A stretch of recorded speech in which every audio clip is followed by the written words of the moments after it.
quizás el elemento fundamental de la idea de la modernidad es que es una sociedad racional, que la sociedad, que las relaciones humanas, que el vínculo con la naturaleza se definen por un principio de racionalización, por un principio, digamos, guiados por un conocimiento no mítico, no mágico, no retórico, sino sobre un conocimiento validado según los criterios de la razón.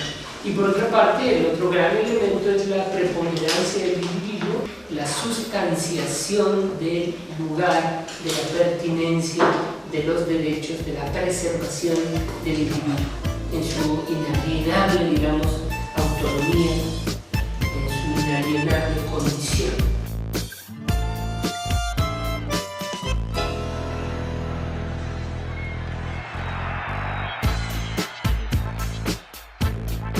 Heidegger identifica la relación de estos dos principios con un proceso de lo que filosóficamente llamaría el olvido del ser, y relaciona estos dos principios con esta, no solamente este olvido del ser, sino con este privilegio dominador e incluso violento del ente sobre el ser, ¿verdad? Hay esa conexión donde hace una exploración profunda, inteligente, significativa, pero no solo eso, sino que además está identificando, está reconociendo, y él es parte en ese sentido de ese movimiento que reconoce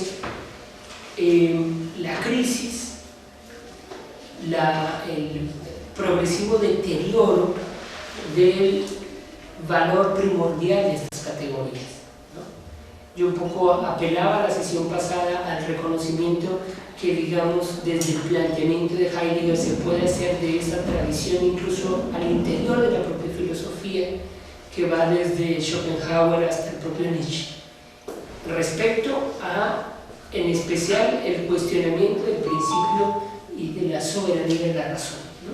Explicábamos un poco todo este sentido que desde James o desde Durkheim se pone en juego al cuestionar la pureza, la ausencia de compromisos y la neutralidad de la razón. Es finalmente un cuestionamiento a la pureza de la razón.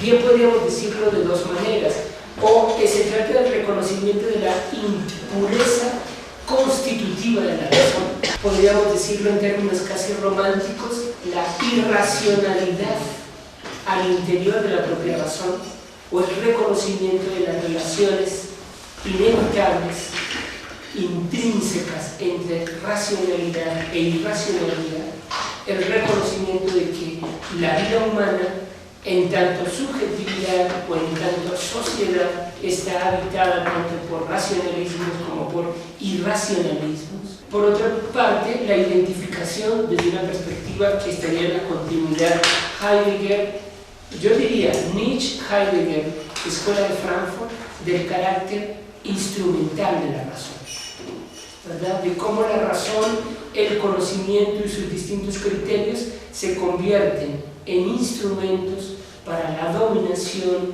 para la voluntad y para el poder. Y en ese sentido, digamos que este pensamiento crítico de la modernidad introduce con mucha claridad la voluntad de dominio y el poder como un componente más que juega en la explicación del carácter del gran proyecto de la civilización. En otros términos, lo que desde esta crítica se estaría planteando es que de alguna manera ese gran proyecto de la civilización moderna, que pone en primer lugar esta idea de la racionalización de la relación con la naturaleza, de la generación de un vínculo mucho más efectivo, mucho más productivo, generador de confort, de progreso, esta idea de que la sociedad en su conjunto se puede organizar según principios de administración eficaz, etc. O bien sea es inocente, desconocedor, digamos, o bien sea es perverso.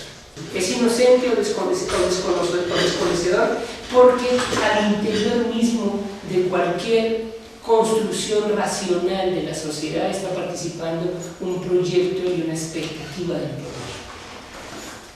Porque en la relación con la naturaleza se establece una relación de dominación del ente sobre el ser, digamos en esos términos, ¿no? o es perverso porque se construye bajo el flagrante borramiento, oscurecimiento de este componente, cuando hay una conciencia en la operación misma de la dominación de su carácter violento, por decirlo así, de su potencia, digamos, de su fuerza reconstructiva, redefinitoria, extirpadora, como todas estas dimensiones que tiene este gran proyecto moderno. Esta perspectiva, esta visión clara que tiene desde Nietzsche hasta la Escuela de Frankfurt sobre esta reducción de la razón a un carácter instrumental está vinculado con estrechamente el reconocimiento del poder, de la dominación, de la voluntad dominadora como una instancia efectiva, actuante en el mundo, en la experiencia humana, subjetiva, intersubjetiva y social. No podemos seguir pensando sin considerar ese elemento, ¿verdad? En algún sentido es como salir del mundo de la inocencia y entrar en un mundo capaz de confrontar y de encarar claramente que la vida humana no está definida por esos ideales clasicistas, ¿cierto? Hay toda una dinámica de discusiones muy interesantes respecto al carácter del mundo en el mundo antiguo, especialmente en el mundo clásico griego, ¿no?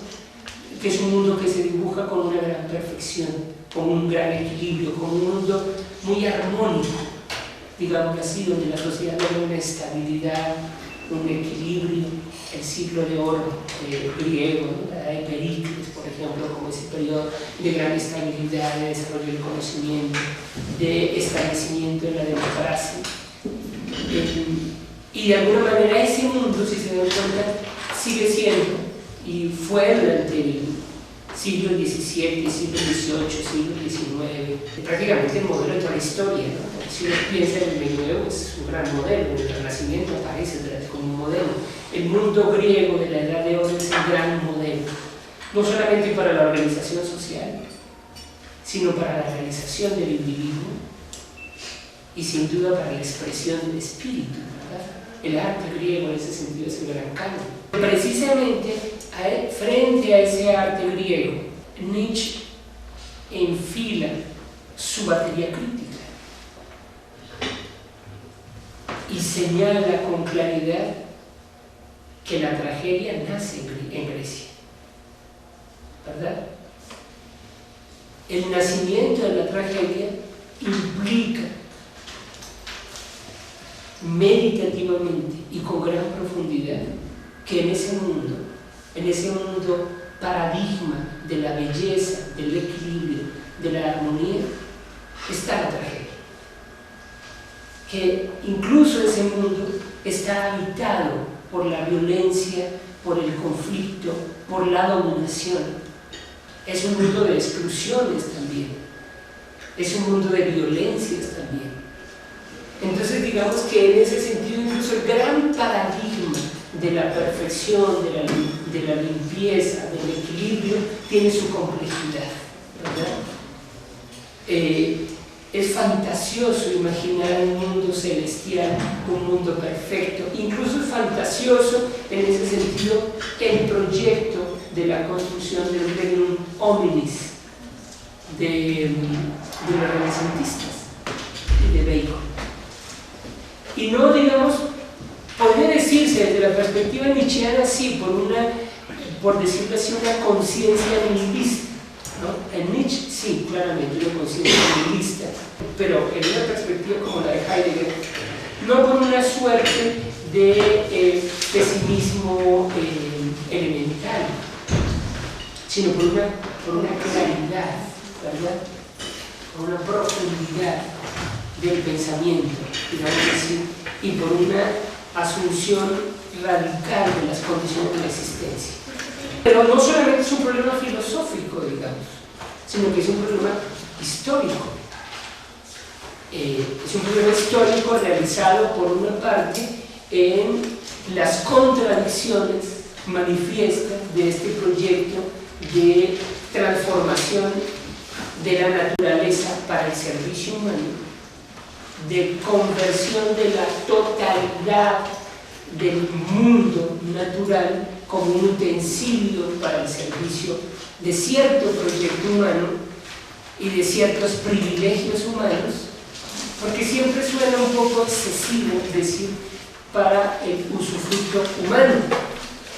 No es para la humanidad, porque nunca el usufructo de la naturaleza ha sido equitativo, nunca ha sido compartido, ni siquiera hemos tenido un mismo proyecto, porque hay distintas formas de relación con la naturaleza, porque también hay distintos proyectos de uso, distintas lógicas de extracción y de apropiación.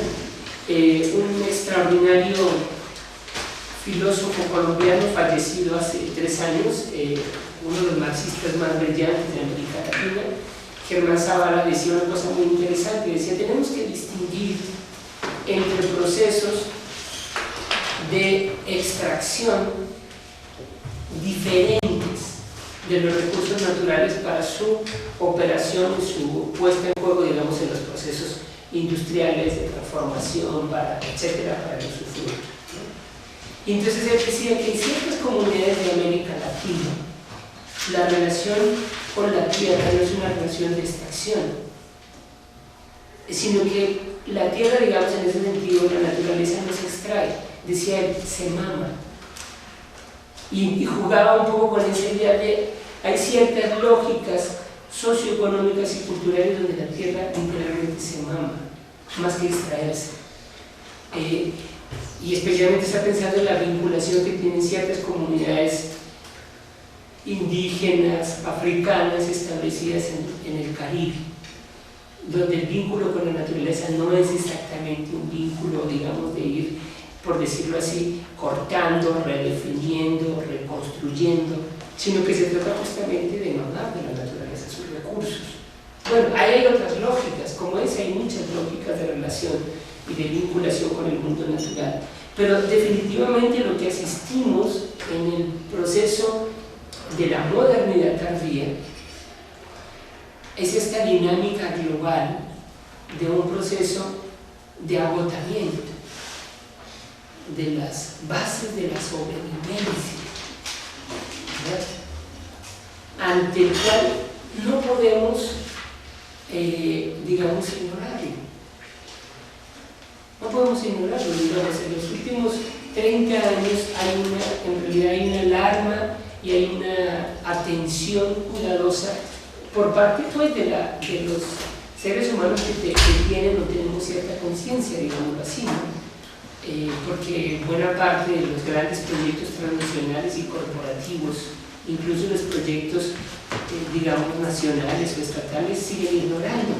Pero nos encontramos en unos límites de la sobrevivencia significativos. Kenia era un magnífico país de bosques, un territorio de bosques. Ahora es un desierto. El mar de Aral en los años 50, en el centro de Asia, todavía era el mar interior más grande de Asia. Hoy está reducido a nada, literalmente a nada. Es decir, el mar de Aral se ha reducido en su profundidad por más de 17 metros, se ha perdido más de 17 metros de profundidad.